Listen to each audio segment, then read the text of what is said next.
Oh my God. What's going on, everybody? Crazy Dog back with another Indians live stream for you. And yeah, Tigers series recap, Twins series preview. And as you can tell by the end of the title, it says it's officially HUG Watch season. Now, for all you noobs out there that don't know what HUG Watch season is, Crazy Dog, are you going to go out and hug people? No. It's a term for baseball because we are in trade deadline. And when I say HUG Watch, usually, in the normal times, like last year, before this crap happened, you would see trades happen during games. And there was times where it would literally be happening. Like, I've seen it where a pitcher was pitching, like Ubaldo Jimenez, for instance. And all of a sudden, manager comes out to get him out, and boom, trade speculation. It's that time of year again. Dude doesn't play for rest. Everyone speculates he's getting traded. If we see an article talking about Lindor being held out of the lineup, it's because he's getting traded, right? I mean, according to everybody else, yeah. Has to mean that, right? But yeah, it's officially HUG Watch season. And I can't freaking wait. So we're going to get into this Tigers series recap. We lost 2 of 3. Freaking sucks. But hey, it happens. We were going to lose to these guys at some point. I mean, people be like, people were literally, I freaking got some on my sock. Gotta love that, right? But I knew we were going to lose a game to these guys at some point. Now, if you remember, before this 9-game stretch started, I said we were probably going to win 7 games. I did not see us going 9-0. That would have been dope, but I did not see us going 9-0. So we had Plutko on the mound, and that was stupid. I don't know why we have Plutko even pitching right now. This dude is a home run slot machine, and yeah, he's not good. And we saw that in full force in Game 1 of this series, as the Indians, believe it or not, took the lead 5-0. Thanks to a Tyler Naquin RBI 2-run double, or RBI double, excuse me. Yeah, RBI double. Domingo Santana grounded out, scoring a run. And then Delano DeShields singled, scoring a run. 3-0, bottom second. Next inning, bottom third. Framil Reyes up to the plate. And he hits a 2-run jack. And that would be it. 5-0. And then after that, the Tigers would score 10 unanswered runs. The majority of which were off of the home run slot machine, Adam Plutko. That dude literally is not a starting pitcher, and he's not good. He is not good at all. I'm pretty sure I tweeted about it like he sucks. It's like playing roulette. Like, he's good the first time through the order, but after that, you're playing roulette, bro. You just better hope and pray to God he draws a lot of fly ball, outs and stuff, ground ball outs, because he doesn't get strikeouts. He's a freaking contact pitcher. He kind of reminds you of like an Ivan Nova. It's just you're literally playing roulette. You better hope to God it stays in the park. Better hope your freaking outfielder can catch it or whatever. But he got rocked. Scope hit a home run, 2-run blast. Romine RBI single. It's already, 5-3. And then before you know it, I didn't say it. What was it? Isak? Interesting way to say it. Paredes, a rookie, first career home runs a grand slam, puts him up 7-5. Victor Reyes hits a dong, and then Candelario puts the cherry on top, 2-run single. That was it. We lose. Garcia got the win. He's 1-0. Plutko rightfully takes the loss. He's 1-2. In terms of pitching length, Fulmer got the start. He went 3 innings, 5 hits, 5 runs, all earned, 1 walk, 4 Ks, 1 dong given up, 9.53 ERA. Plutko, 3 1/3 innings, 5 hits, 7 runs, all earned. Wow. 2 walks, 1 K, 2 homers, 6.88 ERA. How does this dude have a 6.88 ERA? I would have thought his ERA would have been like in the 100s by now. Sheesh. He's not good. Not good at all. Freaking ears itching. Wow. But in terms of runners in scoring position, we were 2 for 7. That's not cool. They were 3 for 4. We left 9 guys on base. They left only 6. So we could have done some serious damage in this game. But as usual, we can't score with runners in scoring position. And what usually happens now, what used to happen always was we would score and then we'd give up response runs. But now we do this thing where we give up response runs and then we try to respond. We're looking good, but we can't. It's like if we have more than like 1 guy on base, our guys get like super like pressure or something. I don't know. Like they get really pressed. Yeah. They press themselves to try to hit a dong 3,000 miles into Canada instead of just getting a base hit like Domingo did in game 2, spoiler alert, and scoring some guys that way. You don't always have to hit a dong. You can get a base hit and just torture these guys to death. Not to mention that also draws out their pitch count. You know? I'd rather do the conga line than freaking not do anything. Of course, a home run, he wants to be, these guys be, wanting to hit it into Lake Erie. It's like, you don't have to do that. Just get a base hit. That's all you got to do. All right? That's cool. You don't have to hit a base. You don't have to get a dong.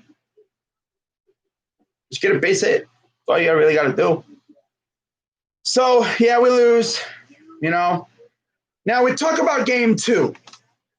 Now, of course, we had our rookie, Tristan McKenzie, making his first career start.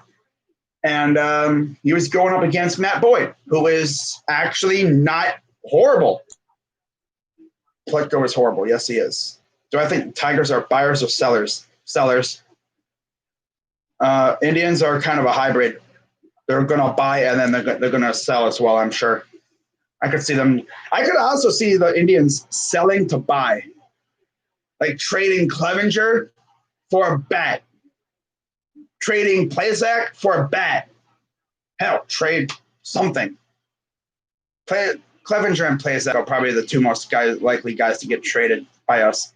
So game 2 comes up, and to be honest, I'm not really nervous about McKenzie. I'm excited to see him pitch. Dude's been through a lot in his, baseball career. Hasn't pitched in a game since 2018. Missed all the last year with an injury. He was honestly supposed to come up last year for, I guess, Plazak. But, yeah, he would have been coming up instead of Plazak, but he got hurt.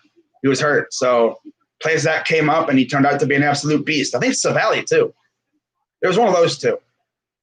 But McKenzie went out there, and to my surprise, not really, he threw an absolute gem. This dude really goes out there and tosses 6 innings, 2 hits, 1 run, 10 strikeouts.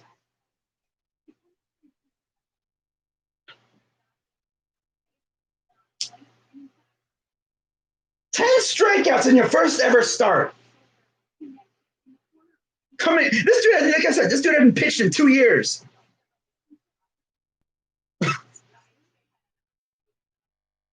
Okay. I would keep him in the rotation for the rest of the year. Honestly, what I would do is as we're going throughout the year, I would maybe stretch him out a little bit. Maybe you stretch him like 95 pitches next time, or like 90. Like, 85, 90 pitches around there. See how he feels. And then maybe after that, you can maybe stretch him to like around 100. See how he does.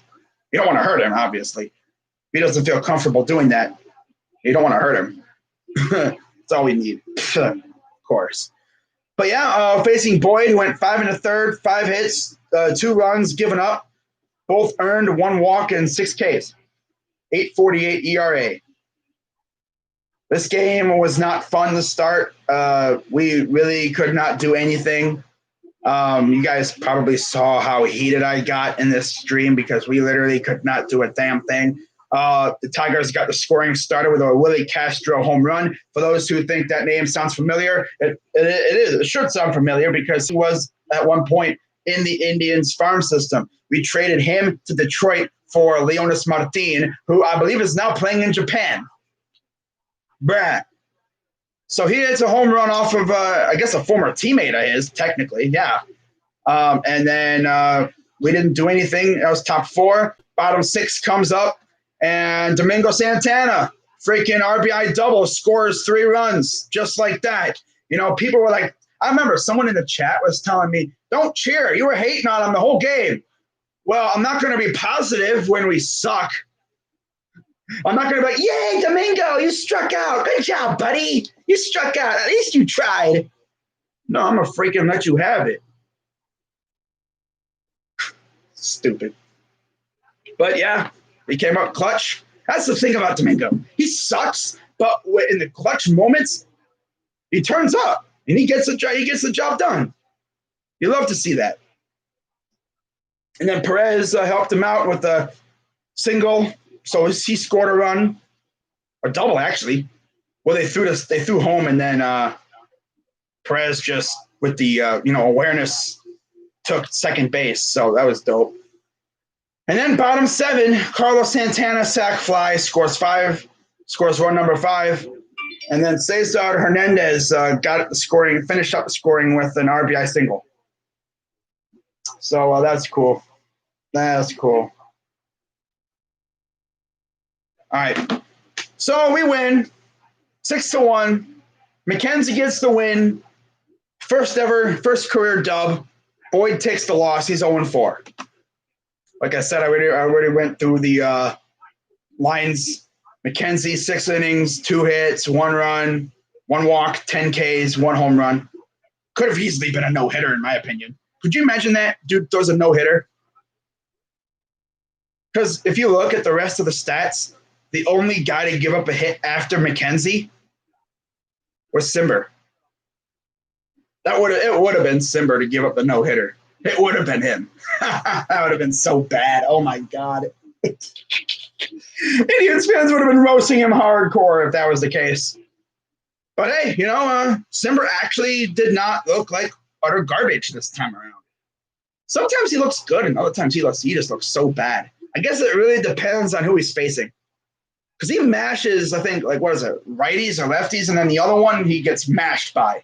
Or he shoves at one time, and then he just looks trash the other time. But yeah, good response there. So let's talk about yesterday. It was an afternoon game. So I guess, wow, you were really going crazy, bro. So, yeah. Game 3, Carrasco against Tarek Skubal. And, yeah, this was not fun either for the Indians. Not at all. Not one bit. It was fun at first because, of course, we give up runs to start off the game. We give up a run to start off, and then what do you know? We freaking respond. Cesar freaking Hernandez, of all people, hits a leadoff home run. His first home run of the year. Wow. That's cool. But for the most part, offense was not there. Cabrera sac fly to get the scoring started. Cesar responded right after that. And then after Cesar, they just had a home run derby off of Cookie. Goodrum homered, Bonifacio homered. That's a name I haven't heard in a long time. Grayson Greiner freaking homered. Miguel Cabrera hit a single. Castro with a single. And then, of course, Greg Allen out of nowhere with a 3-run ding-dong. They'd bring us within 3 runs. But do we do anything? No.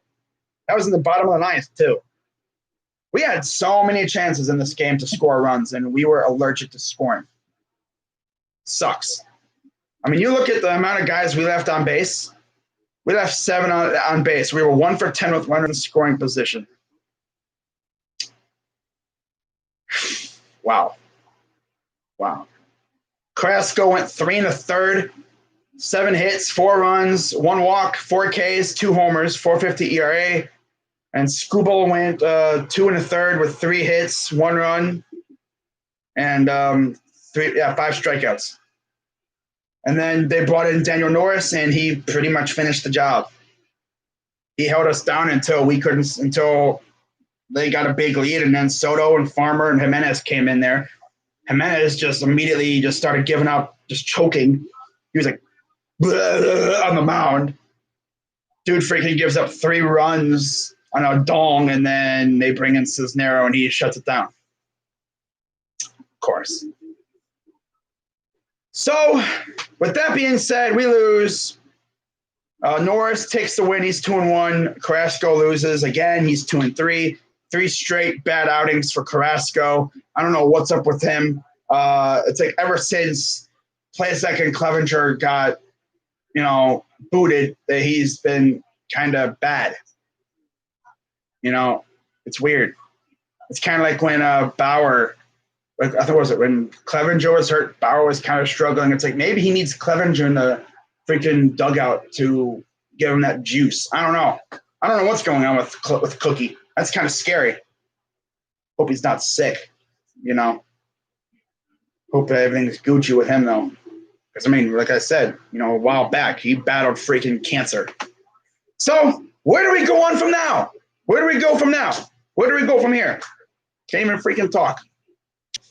Well, guess what, guys? We got to face the freaking Twins. Oh, fantastic. Yep. We got the freaking Twins coming up. Now, luckily, we got our 2 best pitchers pitching in this one. We got Bieber and we got Savali. They have not said who's pitching on Wednesday, although I looked on MLB.com yesterday and it said freaking Plutko. I swear on everything. If I see that doof pitching on Wednesday, I might lose my freaking mind on Twitter. The dude just gave up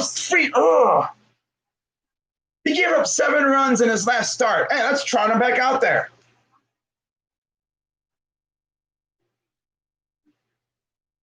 What? You mean to tell me you have a conga line, a freaking assembly line of ace caliber pitchers at your alternate training site? We just put out Tristan McKenzie, who hadn't pitched in 2 freaking years, pretty much. He goes out there and shoves. You mean to tell me we don't have any other pitchers that could do that in our freaking alternate training site? Scott Moss, who we got from the Reds last year in the Bauer trade, I think he could be pretty good. Or heck, if you really want to get savage, bring up one of the AA guys like Ethan Hawkins or whatever, and or Daniel Espino. Bring up the flamethrowers. Get them some major league experience. Look what the freaking Royals are doing. They brought up 2 guys who hadn't even been above AA yet. Then again, you think about it, and they're tanking, but still. Could you imagine having a dude throwing over 100 miles per hour as a starter? Get him some major league reps. I don't think service time will be affected. Might as well, right? YOLO. Oh my goodness. But anyways, we got the Twins coming up, 3 games at home, and then we head the Plains area, Midwest, like the Great Plains, the heartland of America. Go to St. Louis for 3, and then we have Kansas City. Lovely. Fantastic. Best part about it is we got 2 afternoon games on Saturday and Sunday against St. Louis. That's great. That is what you love to see. So, anyways, let's take a look and see what the pitching matchups are. Maybe they changed them by now, or it's probably still Plutko. Plutko's trash. What's up, Yins Nation? Eric, I thought Yu Chang got robbed. Huh? Mize is really good. Oh, yeah. Yeah, Mize is really good. You know what? I wish it was McKenzie versus Skubal. I wish it was those 2 facing off. That would have been a dynamic matchup. This dude says McKenzie sucks. McKenzie went out and shoved. He went 6 innings, mainly because of pitch count, 10 strikeouts. I watched this dude. Someone actually, they don't always got the control. Yeah, I've seen that before. Aroldis Chapman. That dude's wild sometimes. Indians have Bieber, Savali plays that Clevenger, all good. Yep. Imagine saying McKenzie sucks after he just went out there and pretty much dominated. I mean, I've seen someone, I think, on Twitter analyzed his pitches, and for like 55 feet of it, it looks the same. It literally looks like he's throwing the same pitch, like the vast majority of the way to the plate. And then out of nowhere, this thing either dies or veers to like whatever. But yeah, we'll see what he does in his next start. It's a good start, though. Then again, it's the Tigers. Can't get too crazy on him. I think his next start will be against St. Louis. So we'll definitely know what he's got against St. Louis on the road. But at least we got him to win. That was good. That was one of the big reasons why I was so heated in my stream, because the dude's out here pitching a gem in his debut, and we were about to lose him the game. But thank God the offense woke up. The latest possible moment. Kevin Stefanski, he was one of the people who received false positive. Damn! Kevin Stefanski received a false positive test? Well, then. Wow. Oh, wow. Wow. So, that's crazy. But yeah, tonight, 7:10 p.m., Maeda against Savali. See what tomorrow is. Rich Hill against Shane Bieber. And then it'll be, still says it, Plutko against Berrios. We're really going to trot out Adam Plutko against the Bomba squad.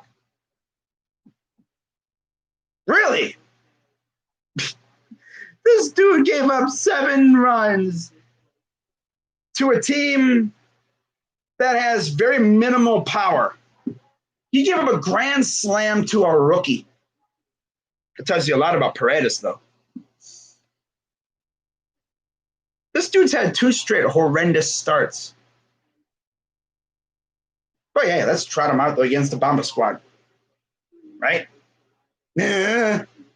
Trash. Freaking hate Plutko. Maybe they change it right before then, but I don't know what's going to happen. Then we have St. Louis, so that'll be fun. All right, guys. So that's not the end of the stream yet. Let's have a little bit of fun. Now, I was using OBS before when it was lagging out like crazy, because I was going to read through an article that I found on Bleacher Report giving us predictions for some trades that could go down. So let's see what trade predictions they have for us. This article is from Martin Fenn. All right, Martin, let's see what you've come up with. Latest trade predictions 1 week before the deadline. Oh, fantastic. He has 10.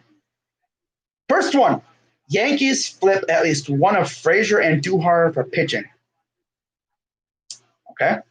It doesn't give like an exact, prediction, package, but yeah. Indians sell Mike Clevenger. They name the Braves, could be a team to look out for. Yeah, they do have good assets. Pesce and Drew Waters, a young arm, Kyle Wright. You know, if the Braves want Clevenger, give me Pesce. Screw it. Give me Pesce and maybe Kyle Wright. There you go. But I don't know if they're going to deal prospects. But they need pitching. Angels make a play for Lance Lynn. Okay, because they need pitching. They suck right now, so it makes sense.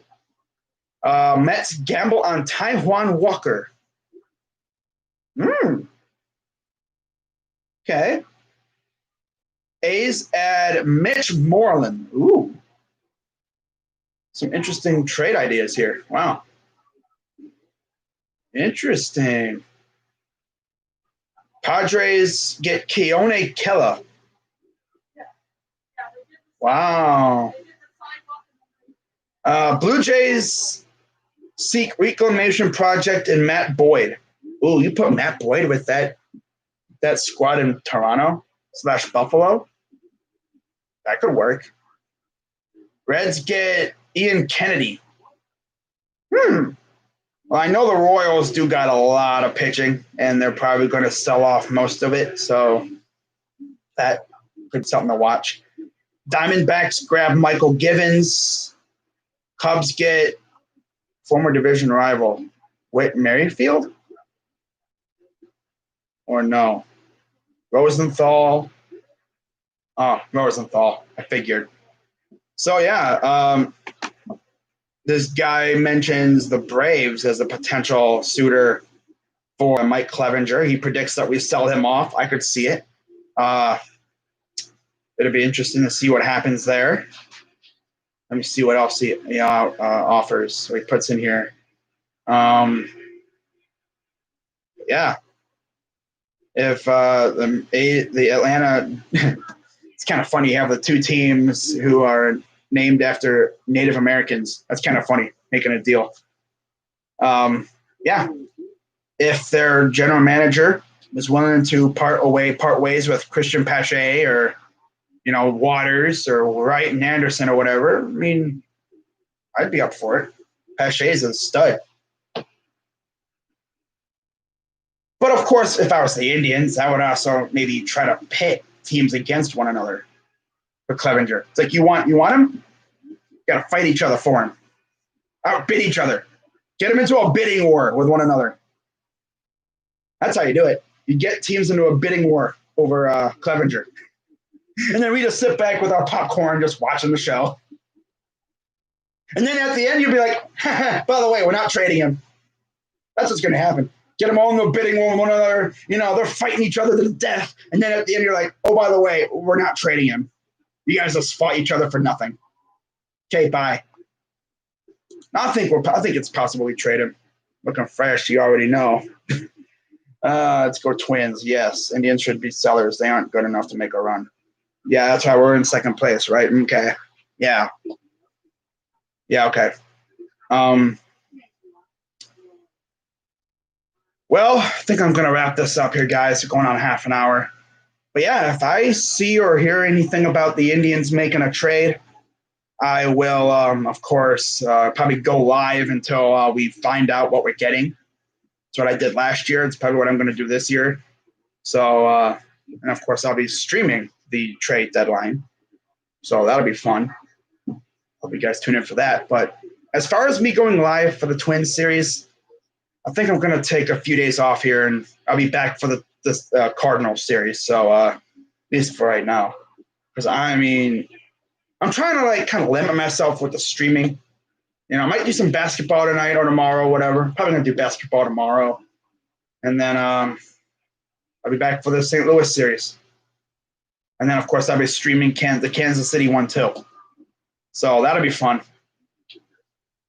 But like I said, if the Indians make a trade, I'll be popping on live the moment I see the tweet from Rosenthal or Passan or Heyman or whoever.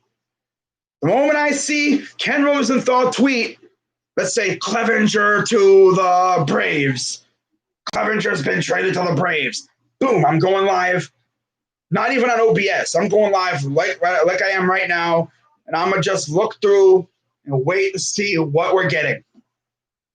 Even though I'm pretty sure we probably wouldn't get crap for him because that's the way the Dolans roll. We only got freaking 2 pieces for a 2-time Cy Young Award winner. Nice. So, yeah, I'm going to wrap this up, guys, and I hope you guys have a great rest of your day. And if I don't see you before the Cardinals series, or maybe if I do basketball tomorrow, if I don't see you before then, and I hope you guys have a fantastic rest of your day and all that good stuff. But until then, I'm Crazy Dog 99. Let's go Tribe. And I'm out. And oh, yeah, Kobe. Rest in peace, Kobe. You already know.